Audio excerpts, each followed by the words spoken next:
Hello guys, for today's video, magmukbang tayo. Kumakain tayo ng niluto natin na chicken feet o paan ng manok, Adidas, ang tawagan ito. Inadubos, inadubos, inadubos, inadubos.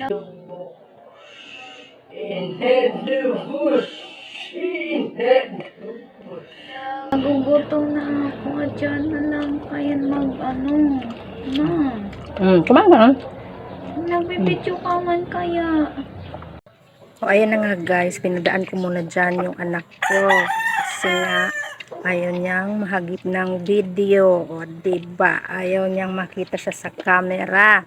Kaya, in-off ko muna. O, saka ko na lang inon nung wala na siya. Pero kumakain na din siya guys sa gilid. Pero yung dalawa kong anak, ayaw pa gawin na. Ayaw daw nilang kumain ng chicken feet. O, diba? Ang arte-arte.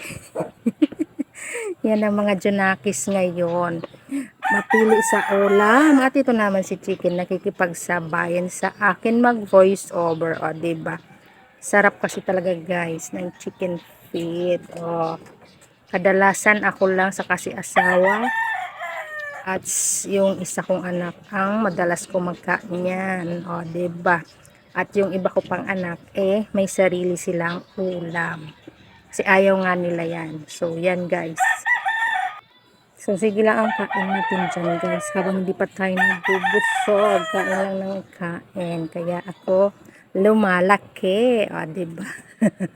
Lumalaki ang tiyan. Ang mga, belbel. Diba?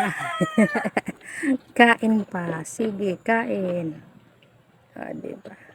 Sarap na sarap si Aning sa kanyang luto. O, may sili-sili kasi yan guys. Diba? Masarap-sarap pag may anghang. Nakakaganang kumain. Ala ka dyan. Kain pa more. O, diba? Gana-gana niya kumain.